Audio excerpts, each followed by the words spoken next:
allez bien. Moi c'est Madeleine aka Maddy, je suis une femme du net, je ne suis pas psychologue, je ne suis pas coach, mais je suis une qui aimerait que l'on devienne les meilleures versions de soi-même pour réaliser ses projets ensemble.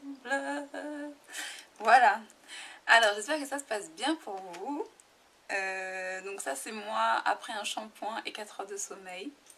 Donc j'essaie de faire une vidéo assez courte et une vidéo assez explicite. En fait, j'ai une de mes abonnées qui m'a posé une question il y a quelques semaines. J'ai commencé à y répondre donc avec ma première vidéo qui a été monétisée, qui d'ailleurs est devenue accessible pour tous les gens qui sont sur ma liste de newsletters.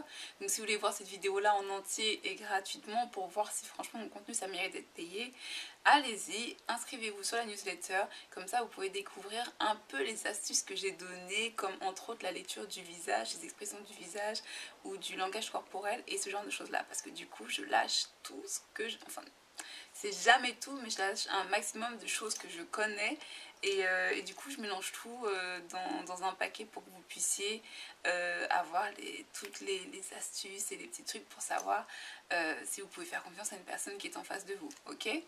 Alors aujourd'hui on va parler donc de la question de mon abonnée. Elle m'a demandé, parce qu'elle du coup elle fait des études de médecine, elle a 29 ans et en fait elle est vierge et elle voudrait attendre de finir ses études pour être en couple. Et elle me demandait est-ce que tu penses que ça vaut la peine du coup de faire passer mes études et ma carrière avant d'être en couple. En fait, j'aime pas forcément donner une réponse de but en blanc. Pourquoi? Parce que moi personnellement, depuis très longtemps, je sais que je vais me marier en fait. Alors que dans ma famille, personne n'est marié. Mais ça c'est un truc, et c'est à dire que si je me marie pas de problème, mais je sais que je vais me marier en fait. Je sais que ça va arriver et en fait pour moi c'est tellement quelque chose de sacré et d'important que j'ai toujours dit, mais depuis très très jeune, et ça c'est un truc qui change pas, j'ai toujours dit je ne me marierai qu'une seule fois dans ma vie. C'est à dire que vraiment le jour là où je dis oui à quelqu'un, c'est que c'est pour la vie. C'est que vraiment dans ma tête je me dis it's for life till the end, the end of everything in the world. Non, et vraiment vraiment pour moi le jour où je me marie à quelqu'un, c'est parce que dans ma tête c'est déjà ça va être le père de mes enfants, parce que je me verrai pas avoir des enfants sans être mariée. Ça c'est un truc déjà, parce que je pars du principe qu'à partir du moment où vous pouvez avoir des enfants, les enfants c'est vraiment à vie, hein. C'est-à-dire que vous avez fait le choix là en tant qu'adulte, vous avez pris la responsabilité en tant qu'adulte de donner vie, de donner naissance à une vie sur cette terre. C'est jusqu'à la fin des jours de cette vie là que vous êtes des parents. Donc pour moi c'est vraiment si j'ai des enfants avec quelqu'un, c'est qu'on se marie ou qu'on est marié en fait. L'un ne va pas sans l'autre. Mais ça c'est un avis strictement personnel, parce que je comprends tout à fait les femmes qui pensent pas comme ça. Comme j'ai beaucoup de respect pour les gens qui ne veulent pas avoir d'enfants, enfin voilà, et donc je suis vraiment, par rapport à ça, c'est vraiment des choses qui sont ultra personnelles. Et là en fait ce que je vais faire, c'est que je vais, comme d'habitude, je vais me baser sur ce que moi j'ai vécu. En fait j'ai travaillé pour une grande maison de luxe, et cette maison de luxe là était une des maisons de luxe qui rémunère le mieux.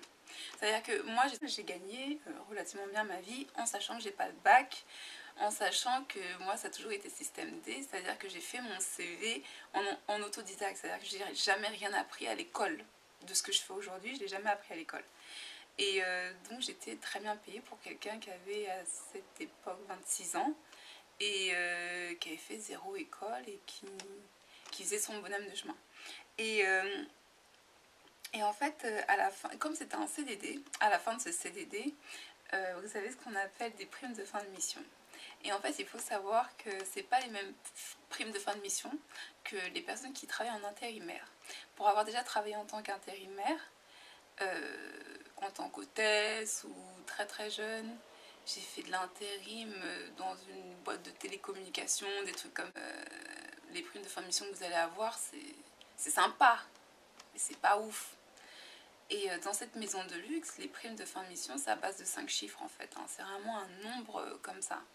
Donc c'est entre 4 et 5 chiffres. Voilà. Mais quand je vous dis 4 chiffres, ça commence bien. C'est pas le début des nombres à 4 chiffres. On passe déjà au milieu des nombres à 4 chiffres et ce genre de choses-là en tant que prime de fin de mission. Et ensuite, vous avez plein d'autres dans ce milieu, comme partout, dans ce milieu-là, comme partout. L'amour, c'est important. L'amour, c'est la base. Vraiment. Et je vais vous raconter quelque chose. Non, ok. L'année où mon père est mort, j'ai eu accès à de l'argent. Cet argent-là, parce que dans ma tête, j'étais pas dans un système égoïste, cet argent-là, j'ai su l'utiliser pour aller partager des choses avec des gens. Je suis partie en mission humanitaire. Ensuite, j'ai beaucoup voyagé et j'ai fait un road trip avec une copine dans les pays du Golfe et tout. Et c'était vraiment la première fois que je faisais un road trip, on est parti en voiture et tout. Enfin, et vraiment, ça a été de l'argent que j'ai dépensé avec énormément de plaisir. Rebelote, j'ai recommencé. Je suis repartie 7 jours après. Hein. Entre-temps, j'ai eu un entretien dans un cabinet de chasseurs de tête. Et quelques jours après, je me cassais C'était bien, c'était intéressant, je découvrais des choses, je voyageais, c'était bien. Et quand je suis revenue, j'ai commencé Utopie. Et là, j'ai débloqué d'autres fonds pour commencer.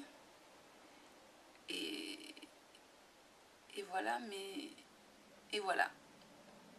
Donc en fait, tout ça pour vous dire que j'ai eu plusieurs états dans ma vie où j'ai eu accès à des sommes, je vais pas dire des grosses sommes d'argent parce que ça reste des sommes assez ok, mais et cet argent là comme il était bien utilisé, et ben vous savez quoi, ça me faisait, je le vivais bien, ok. Et après l'aventure Utopie a commencé. Donc quand l'aventure Utopie a commencé, bah, les choses étaient plus pareilles. Il était hors de question que je débloque d'autres fonds parce que enfin il faut que je garde des fonds quelque part pour on sait jamais, mais il était hors de question que je débloque des fonds. Et en fait, bah après, je vivais sur le chômage. Et moi, ça fait déjà, je sais pas, 1 an et... au mois de septembre, 1 an et 5 mois que j'ai plus de chômage, moi. Hein. Donc ça fait vraiment 1 an et 5 mois que je suis sur ce que je gagne ou ce que je gagne pas, ok. Donc vraiment, je vis de ça, quoi. Les premières fois où j'ai commencé à gagner de l'argent, grâce à Utopie, et ben j'ai jamais su être heureuse.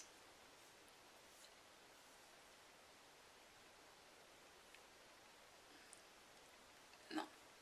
Il y a même eu des fois où j'ai pleuré, mais même pas de joie en fait. Il y a même eu des fois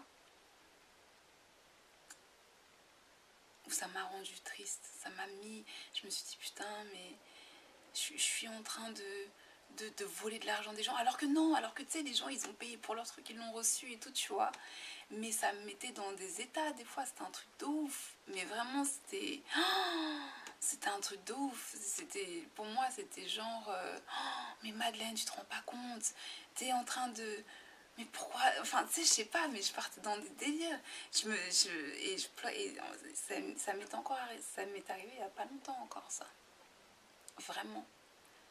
Et ça m'est arrivé encore il y a pas longtemps de vraiment penser que j'avais volé cet argent, alors que non, alors que tellement pas. Est-ce que vous savez pourquoi j'ai eu ça? Parce que j'avais personne avec qui partager cette victoire.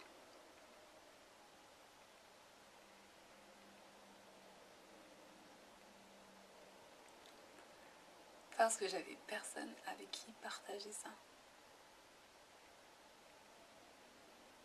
Oui, sauf les clients bien sûr, mais j'aurais pas eu quelqu'un qui aurait été peut-être plus content que moi du fait que j'ai eu des ventes.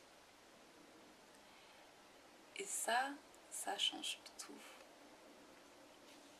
Alors tout ça pour dire Le bonheur, non, en fait, être satisfait dans sa vie, c'est un état d'esprit. C'est pas quelque chose que vous pouvez trouver ailleurs. Mais c'est vrai que l'argent, ça contribue à ça. Avec l'argent, vous pouvez faire plein de choses. Avec l'argent, vous pouvez tout faire. Tout. L'argent n'est pas une limitation. L'argent, c'est quelque chose qui vous permet de vous étendre. L'argent, c'est un vrai truc.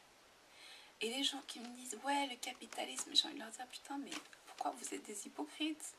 Qui aujourd'hui n'est pas un capitaliste? Qui ne vit pas d'un capital? Qui aujourd'hui me dit, ouais, je prends l'avion, je paye pas? Qui Même les diplomates, il y a de l'argent qui est déboursé quelque part pour qu'ils achètent pour que les billets d'avion soient bookés. Hey, hello. Et c'est comme ça. Et l'argent, c'est pas quelque chose de malsain. Par contre, ce qui est malsain, c'est ce qu'on en fait de cet argent, c'est comment on l'utilise. C'est est-ce que vous utilisez cet argent-là comme un pouvoir pour écraser quelqu'un d'autre, ou vous l'utilisez pour faire des vraies bonnes choses, des vraies choses que vous avez réfléchi, que vous faites par le cœur, et non pas pour comme ça au moins ils en parleront plus. Vous voyez ce que je veux dire? Et vraiment, pour revenir à ça, sacrifier sa vie pour sa carrière, même si on aime ce qu'on fait, ça n'aura jamais le même goût que quand vous aurez quelqu'un qui a été là avec vous, qui vous suit, qui vous soutient et qui est là pour partager avec vous et célébrer vos victoires. Parce que célébrer ces victoires, qu'elles soient petites ou grandes, c'est ultra important. Et moi, le fait que je sois seule, je ne sais pas faire ça.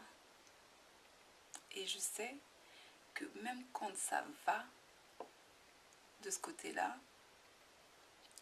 je suis pas en dépression, mais damn, something's missing.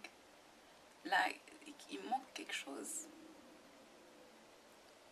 Parce qu'à la base, vous gagnez jamais pour vous. Si vous gagnez pour vous, c'est triste. Si vous jouez seulement pour vous, c'est triste. On fait toujours quelque chose pour les autres. Il y a toujours les autres qui sont pris en compte dans ce qu'on fait. Ouais, enfin, il y a toujours des gens qui font des trucs que pour eux. Je dis pas le contraire. Mais en général, il y a toujours les autres qui sont pris en compte. Et c'est important. C'est vraiment important d'avoir un partenaire ou une partenaire. Donc non, jamais j'irai conseiller à quelqu'un de... Ça dépend des personnalités de toute façon. Il y a des gens, ils auront leur révélation à 35 ans. Il y a des gens, ils ont leur révélation très tôt. Il y a des gens qui ne se voient pas faire un truc sans avoir un partenaire. C'est pas forcément mieux. Mais on est tous différents. Mais jamais je vous encouragerai à ne pas avoir de vie sociale au détriment du succès. Parce que it won't work. Vous savez, en fait, quand vous regardez par exemple des célébrités qui ont l'air d'avoir tout, vous vous dites putain, un peu plus libres que nous. Et pourquoi ils sont pas heureux? Parce que si vous n'avez pas le bon partenaire, si vous n'êtes pas dans la bonne relation, si vous êtes seul, vous ne pourrez jamais profiter autant. Vous pourrez avoir des semblants de sortir dans les beaux endroits, avoir des beaux hommes, des belles femmes autour de vous, les gens s'intéressent tous à vous, mais vous rentrez misérable le soir. That's harsh. That's really harsh. That's hard. This is sad. This is real sadness. For real. For real. Voilà. Ce sera ma vidéo pour aujourd'hui. Je vous fais des énormes bisous. J'espère que vous avez kiffé. La prochaine vidéo, ça va être une vidéo... Ça a été une révélation pour moi. Et je veux que toutes les femmes de cette terre, elles regardent cette putain de vidéo que je vais faire. Je vais peut-être la monétiser, peut-être pas, je sais pas, parce que là-dedans, cette vidéo, c'est... J'y pense, et j'y pense, et j'y pense, et j'y pense. Et j'essaie de... Parce que je veux tout donner dans cette vidéo. La prochaine vidéo qui vient, je veux tout donner. Et en fait, elle est trop importante cette vidéo, trop importante. Et j'ai pas envie que n'importe quel Mitch pécho ça là, ça sorte dans sa bouche, c'est mort.